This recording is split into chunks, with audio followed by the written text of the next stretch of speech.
లైబ్రరీలో ఉన్నాం.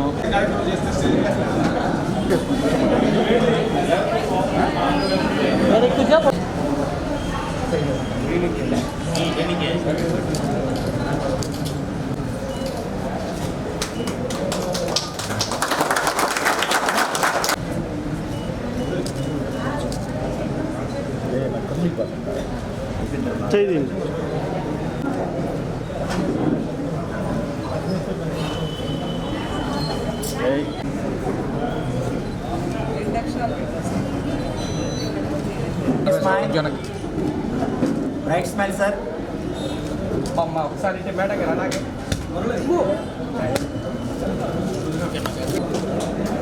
ఇంకొకటి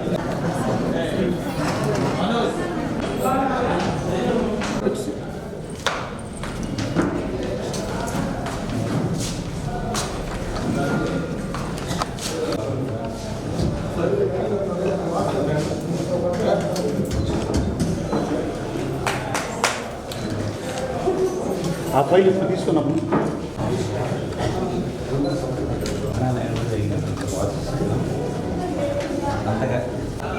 ఫైన్ చాంబర్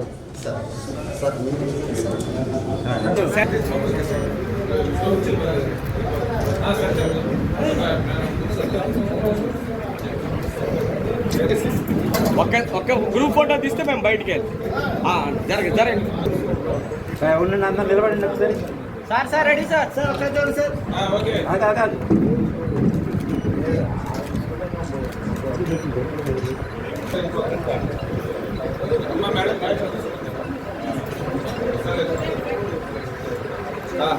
చూడు ఒకసారి వెనక్కి రచున్నాడు. అదే కుక్కలు ఫైర్ చేయండి.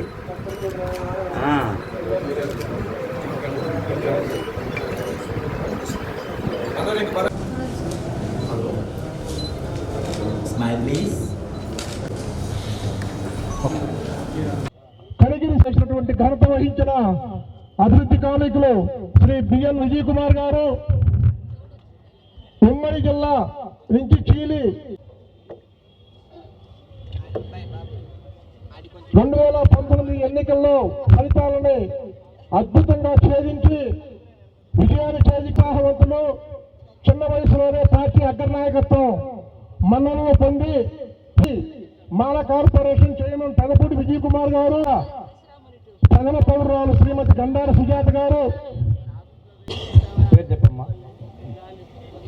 ముప్పవరపు సుచిత్ర వీరయ్య చౌదరి అను నేను ఆంధ్రప్రదేశ్ రాష్ట్ర ప్రభుత్వ ఉత్తర్వుల మేరకు ఉమ్మడి ప్రకాశం జిల్లా గ్రంథాలయ సంస్థ గౌరవ అధ్యక్షురాలిగా సరస్వతీదేవి జన్మదినమైన వసంత పంచమి రోజున ప్రమాణ స్వీకారం చేయుచున్నాను.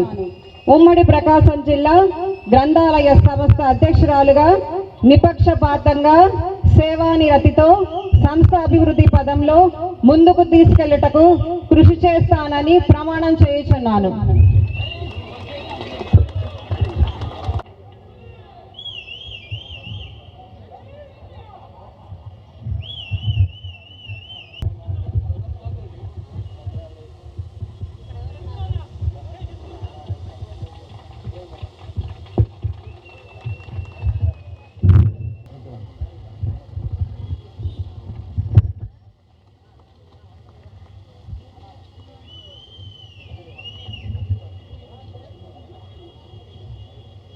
బాధ్యతలు చేపట్టినటువంటి శ్రీమతి సుచిత్ర వీరయ్య చౌదరి గారు మాట్లాడి గుర్తు చేస్తున్నారు. థ్యాంక్స్ అండి. ఇప్పుడు మాజీ మున్సిపల్ వైస్ చైర్మన్ సంగరాజ రాంబాబు గారిని వేదిక మీదకి రావాల్సిందిగా కోరుతూ, శ్రీ వీరయ్య చౌదరి గారితో నాకు వ్యక్తిగతంగా స్నేహపూర్వక సంబంధం ఉంది. ఒకే మండలానికి సంబంధాలు, గౌరవనీయులు పార్లమెంట్ సభ్యులు, గౌరవ శాసనసభ్యులు, వివిధ కార్పొరేషన్ చైర్మన్లు, ఒంగోలు శాసనసభ్యులు దామచల్ జనార్దన్ రావు గారికి, ఈరోజు గ్రంథాలయ సంస్థ చైర్మన్గా ప్రమాణ స్వీకారం చేస్తున్నటువంటి సుచిత్ర గారికి, ఈరోజు సుచిత్ర గారికి ఈ చైర్మన్ ఇవ్వడం అనేది తెలుగుదేశం పార్టీ కుటుంబ సభ్యులకి ఎటువంటి ఆపదొచ్చినా అండగా ఉంటామని చెప్పేసి తెలియజేసిన దానికి ఇది ఒక నిదర్శనం అని చెప్పేసి నేను తెలియజేస్తున్నా. వీరయ్య గారికి ఒక మంచి పదవి ఇవ్వాలనేది పార్టీలో నిర్ణయం చేయడం జరిగింది. కానీ ఒక కిరాతకంగా వారు హత్యగా వచ్చిన సందర్భంలో జిల్లా పార్టీ మొత్తం కూడా దాన్ని తీవ్రంగా ఖండిస్తూ వారి కుటుంబానికి అండగా ఉన్నారు. ఆ సందర్భంలో ముఖ్యమంత్రి గారు స్వయాన చంద్రబాబు నాయుడు గారు పోలీసు ఉన్నతాధికారులతో కూడా మాట్లాడి దోషులు ఎంతైనా కానీ కఠినంగా శిక్షించాలి, సీరియస్గా తీసుకోవాలని చెప్పి చేయడం కూడా జరిగింది. అంతేకాకుండా సుచిత్ర గారిని కుటుంబ సభ్యులు పరామర్శించడం కోసం ముఖ్యమంత్రి గారు, అదేవిధంగా మన యువ నాయకులు ఐటీ శాఖ మంత్రులు తెలుగుదేశం పార్టీ జాతీయ ప్రధాన కార్యదర్శి నారా లోకేష్ గారు కూడా స్వయంగా వచ్చి శోకతప్తులైన కుటుంబానికి అండగా ఉన్నామని చెప్పి సుచిత్ర గారికి విద్యాశాఖ మంత్రులు వారే ఈ లైబ్రరీ శాఖ మంత్రులు తన శాఖలోనే జిల్లా గ్రంథాలయ సంస్థ చైర్మన్గా నియమించడం అనేది వారు పార్టీ కార్యకర్తలకి ఒక స్పష్టమైనటువంటి సంకేతం ఇచ్చారు. కష్టకాలం ఉన్న కార్యకర్తలకి తెలుగుదేశం పార్టీ అండగా ఉంటుందనేది చేతల్లో ప్రకాశం జిల్లాలో నిరూపించినటువంటి యువ నాయకులు లోకేష్ గారికి ఈ సభా వేదిక ద్వారా కూడా ధన్యవాదాలు తెలియజేస్తుంటూ ఈ సభా వేదిక నుంచి వారికి నేను వారి జన్మదినోత్సవ సందర్భంగా శుభాకాంక్షలు తెలియజేస్తూ తెలుగుదేశం పార్టీ కుటుంబ సభ్యులకి ఈ రాష్ట్రానికి భావితరాల ప్రజలకి లోకేష్ గారు సేవలు చాలా విలువంగా ఉండాలని భగవంతుని ఆశీస్సులు మెండుగా కావాలని కూడా కోరుకుంటా ఉన్నాం. ఇంకా ఈ సంస్థ విషయంలో చూస్తే ఇచ్చిన రిపోర్ట్లో మహిళకి చైర్మన్కి ఇచ్చారు, కానీ 33% కోట అన్నట్టుగా ఉద్యోగుల పరిస్థితి కూడా 33% ఉద్యోగస్తులు ఉన్నారు. మిగిలినటువంటి 66% ఖాళీలు ఉన్నాయి. ఇందులో కొన్ని నింపుకునే విధంగా అవకాశం ఉంది. వాటిని కూడా చైర్మన్ గారు అది రివ్యూ చేసుకొని ఆ పోస్టు భర్తీ చేసే విధంగా చర్యలు తీసుకోవాలని కూడా వారికి తెలియజేస్తున్నాం. ఇందాక కోటేశ్వరరావు గారు చెప్పినట్టు వేదిక మీద ఉన్నటువంటి శాసనసభ్యులు వారి నియోజకవర్గాల్లో ఉన్నటువంటి స్థానిక పాలక సంస్థల నుంచి లైబ్రరీకి రావాల్సిన సెస్ కూడా చాలా భారీ మొత్తంలో బకాయిలు ఉన్నాయి. దాదాపుగా 25 కోట్ల రూపాయలు వసూలు రావాల్సిన పరిస్థితులు ఉన్నాయి. అందులో విడతల వారీగా కొంతైనా ఈ లైబ్రరీకి చేసే విధంగా చేసినట్లయితే లైబ్రరీని మనం అభివృద్ధి పదం నడిపించడమే కాకుండా ఇది పురోభివృద్ధి చెందిన తర్వాత అక్కడక్కడ టౌన్లో కూడా రీడింగ్ రూమ్స్, అంటే అట్లీస్ట్ న్యూస్ పేపర్స్ చదివే విధంగా కొన్ని రీడింగ్ రూమ్స్ మనకు మెయిన్ సెంటర్ కలెక్టరేట్ కావచ్చు, వాకర్స్ ఏరియాలో కూడా అలాంటివి ఏర్పాటు చేసే విధంగా కూడా చైర్మన్ గారి మీద దృష్టి పెట్టాలి. ఎందుకంటే మీరు కూడా విద్యాధికారులని ఈరోజు మన చైర్మన్గా కూడా నియమించడం ఒక మంచి సుపరిణామం. దీంతో పాటుగా ఈరోజంతా డిజిటలైజేషన్ జరుగుతూ ఉంది. ఈ లైబ్రరీలో ఎంతవరకు డిజిటలైజేషన్ చేస్తారో కానీ నాకైతే అవగాహన లేదు దాని గురించి. మీరు తప్పనిసరిగా లైబ్రరీలో ఉన్నటువంటి బుక్స్ మొత్తాన్ని డిజిటలైజేషన్ చేసి భావి తరాలకు అందించాల్సిన అవసరం ఉంది.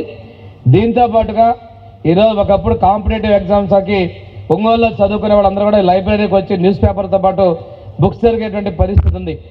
అలాంటి వాళ్ళకి ఈరోజు లైబ్రరీ రావడం కూడా కనుమరుగైన పరిస్థితుల్లో అత్యాధునికమైనటువంటి రీడింగ్ రూమ్కి దాంతోపాటు ఈ డిజిటల్ మీడియా ద్వారా వాళ్ళకి కావాల్సినటువంటి సౌకర్యాలు కూడా అందించే విధంగా చర్యలు తీసుకోవాలని చెప్పి తెలియజేసుకుంటూ దీనికి విద్యాశాఖ మంత్రులైతే లైబ్రరీస్ని లోకేష్ గారు పూర్తి స్థాయిలో బలోపేతం చేసే విధంగా ప్రత్యేకమైన బడ్జెట్ కేటాయించే విధంగా కూడా వారు చర్యలు తీసుకుంటా ఉన్నారు. దీనికి ఈ సంవత్సరం బడ్జెట్లో కూడా అభివృద్ధి పరంగా లైబ్రరీస్ కోసం మరింత కేటాయింపులు చేసే విధంగా చర్యలు తీసుకోబోతున్నారు.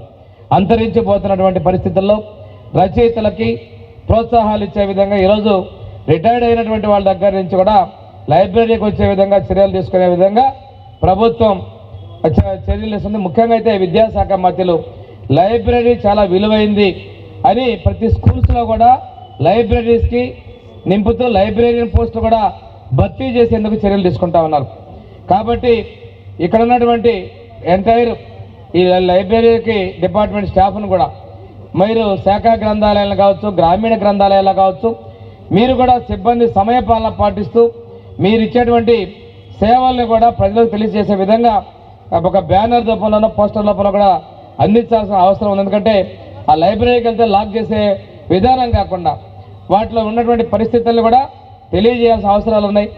ఇంతగా విద్యార్థుల్లో కూడా లైబ్రరీకి సంబంధించి మొక్కుబడిగా ఒక పరీక్ష రాసేసి ఈ మీటింగ్ పెట్టామని రాసుకొస్తున్నారు. అలా కాకుండా వాళ్ళలో అవగాహన కల్పించే విధంగా లైబ్రరీస్ చర్యలు కూడా చేపట్టాలని చెప్పి తెలియజేసుకుంటూ ఈ సందర్భంలో నేను ఒకటే చెప్తాను, అక్కడ విచ్చేసిన అందరికీ కూడా రాష్ట్రం ఆర్థిక పరిస్థితి చాలా ఇబ్బందుల్లో ఉన్నట్టు పరిస్థితుల్లో 10 లక్షల కోట్లు మనకు అప్పిస్తే చెప్పిన దాని ప్రకారం అభివృద్ధిని సంక్షేమాన్ని మన ప్రభుత్వం ముందుకు తీసుకెళ్తా ఉంది.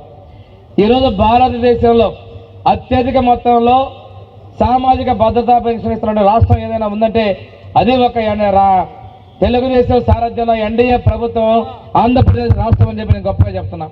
అదేవిధంగా మహిళలకు సంబంధించి దీపం పథకం కావచ్చు, ఉచిత బస్సు కావచ్చు, తల్లికి వందనం కావచ్చు, భారతదేశంలోనే అత్యధికంగా సంక్షేమం అందిస్తున్నాం. గ్రామాల్లోకి పోతే అభివృద్ధి అనేది చూపించేటువంటి పార్టీ తెలుగుదేశం పార్టీ. ఇంకా కాలువలు రాలేదు, రోడ్లు రాలేదని చెప్పేసి ప్రజలు అడుగుతున్నారు. అది మన ఎన్డీఏ ప్రభుత్వం మీద ప్రజలకు ఉన్నటువంటి విశ్వాసం. ఇన్ని ఇబ్బందులు ఉన్నప్పటికీ కూడాను ఈరోజు మన ఎన్డీఏ ప్రభుత్వం తెలుగుదేశం జనసేన బీజేపీ ప్రభుత్వం అభివృద్ధిని సంక్షేమాన్ని కింది స్థాయి వరకు తీసుకెళ్తుంది. ఇక్కడ ఉన్నటువంటి ప్రతి ఒక్కరికి కూడా నేను పూర్తి స్థాయిలో ప్రతి కార్యక్రమంలో కూడా ప్రజలకు మీరు అవగాహన కల్పించాల్సిన బాధ్యత మనందరి మీద ఉంది. ఈ రోజు ఉన్నటువంటి మీరు ఒక్కొక్కరు చూస్తున్నారు, 5 సంవత్సరాల్లో చాలా ప్రాజెక్టులు అయిపోయినాయి. ఒంగోలుకు వచ్చేటువంటి మంచినీటి స్కీమ్ కావచ్చు, పోతురాజు కాలువ కావచ్చు, ఇలాంటి స్కీమ్స్ ప్రతి గ్రామాల్లో కూడా ఆగిపోయి ఉన్నాయి.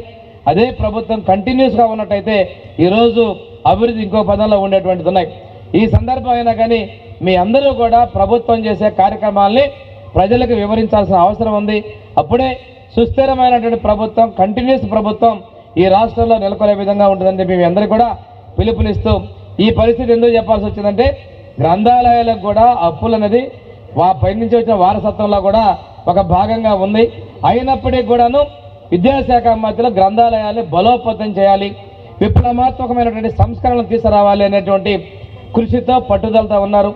లీప్ అనేటువంటి విద్యా విధానం ద్వారా లెర్నింగ్ ఎక్సలెన్స్ ఇన్ ఆంధ్రప్రదేశ్ అనే విధానంలో దానిలో లైబ్రరీతో పాటు పిల్లలకు అవసరమైనటువంటి స్విమ్మింగ్ పూల్తో సహా ఉండి ఏర్పాటు చేసేటువంటి మోడల్ స్కూల్స్ని ఈ నియోజకవర్గానికి ఒకటి త్వరలో కూడా ఏర్పాటు చేసే విధంగా విద్యాశాఖ మీద కృషి చేస్తూ ఉన్నారు.